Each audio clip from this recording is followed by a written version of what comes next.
پیارے بچوں، آج میں آپ کو جو کہانی سنانے جا رہی ہوں اس کا نام ہے منو کو ملی جھوٹ کی سزا۔ یہ کہانی ایک بلی کی ہے، ایک سست سی بلی کی۔ پیارے بچوں، دور کسی جنگل میں بہت ساری بلیاں رہا کرتی تھیں۔ وہ آپس میں بہت اچھی دوستیں تھیں، سب مل جل کر کھیلا کرتی اور کھانا کھانے بھی باہر ایک ساتھ جایا کرتی تھیں۔ لیکن سردیوں کا موسم شروع ہو گیا تھا اور باہر ٹھنڈک بڑھنے لگ گئی تھی۔ آپ کو تو پتہ ہے پیارے بچوں کہ سردی میں باہر نکلنے کا کس کا دل کرتا ہے۔ اسی طرح بلیوں کا بھی باہر نکلنے کا بالکل دل نہیں کرتا تھا، لیکن انہیں کھانا ڈھونڈنے کے لیے باہر جانا پڑتا تھا۔ انہی بلیوں میں ایک بلی جس کا نام منو تھا، وہ بہت سست تھی۔ وہ روزانہ سوچتی تھی کہ آخر ایسا کیا کرے کہ اسے گھر بیٹھے کھانا بھی مل جائے اور باہر بھی نہ جانا پڑے۔ ایک روز وہ سو کر اٹھی تو اسے اپنے پاؤں میں بہت درد محسوس ہو رہا تھا۔ اس نے اپنی دوستوں کو بتایا کہ میرے پاؤں میں بہت درد ہے۔ ان تمام بلیوں نے اس سے ہمدردی کا اظہار کرتے ہوئے کہا کہ ایسا کرو منو، تم تھوڑا آرام کر لو۔ اگر تم باہر جاؤ گی تو تمہارا درد بڑھ جائے گا، ہم تمہارے لیے کھانا لے کر آ جائیں گے۔ ارے بچوں، منو کی تو خوشی کا عالم ہی کچھ اور تھا۔ وہ تو یہی چاہتی تھی کہ وہ گھر بیٹھے اور اسے گھر بیٹھے بنا محنت کے کھانا مل جائے۔ جب بلیاں واپس آئیں تو منو کے لیے کھانا لے کر آئیں۔ منو نے خوشی خوشی ہنسی خوشی وہ سارا کھانا کھا لیا۔ 2 دن کے بعد منو کی ٹانگ کا درد تو ٹھیک ہو گیا، لیکن منو نے یہ بات اپنی دوستوں کو نہیں بتائی، کیونکہ وہ تو چاہتی تھی کہ وہ گھر پر رہے اور اس کی دوستیں اس کے لیے کھانا لے کر آتی رہیں۔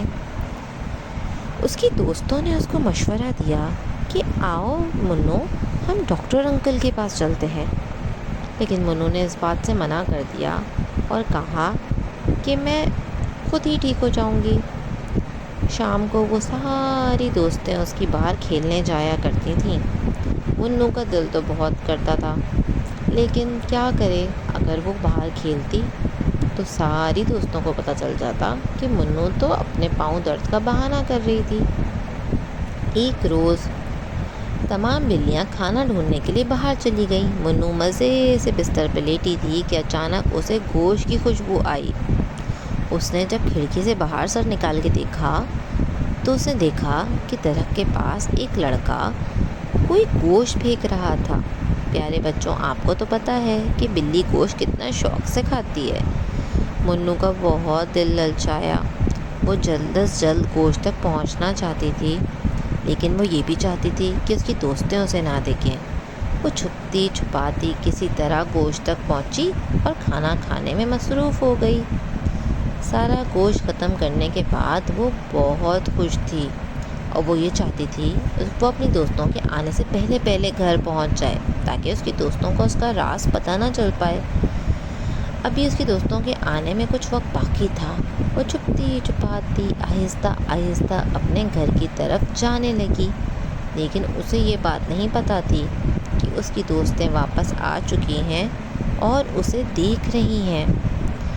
منو چھپتی چھپاتی خاموشی سے اپنے گھر میں جا رہی تھی کہ اچانک سے اس کا پاؤں ایک پتھر سے ٹکرایا اور وہ زور سے زمین پر گری۔ اس کو بہت زور کی چوٹ آئی تھی۔ اس کی دوستیں دور کھڑی اسے افسوس سے دیکھ رہی تھیں کہ ہاں، منو کو تو اس کے جھوٹ کی سزا مل گئی ہے۔ دیکھا پیارے بچوں، ہمیں کبھی بھی جھوٹ نہیں بولنا چاہیے۔ اللہ تعالیٰ جھوٹ بولنے والوں کو پسند نہیں کرتا، اور جو بچے جھوٹ بولتے ہیں اللہ ان سے ناراض ہو جاتا ہے۔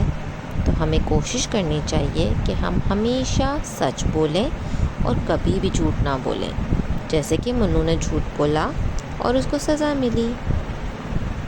پیارے بچوں، آج میں آپ کو جو کہانی سنانے جا رہی ہوں اس کا نام ہے منو کو ملی جھوٹ کی سزا۔ یہ کہانی ایک بلی کی ہے، ایک سست سی بلی کی۔ پیارے بچوں، دور کسی جنگل میں بہت ساری بلیاں رہا کرتی تھیں۔ وہ آپس میں بہت اچھی دوستیں تھیں، سب مل جل کر کھیلا کرتی اور کھانا کھانے بھی باہر ایک ساتھ جایا کرتی تھیں۔ لیکن سردیوں کا موسم شروع ہو گیا تھا اور باہر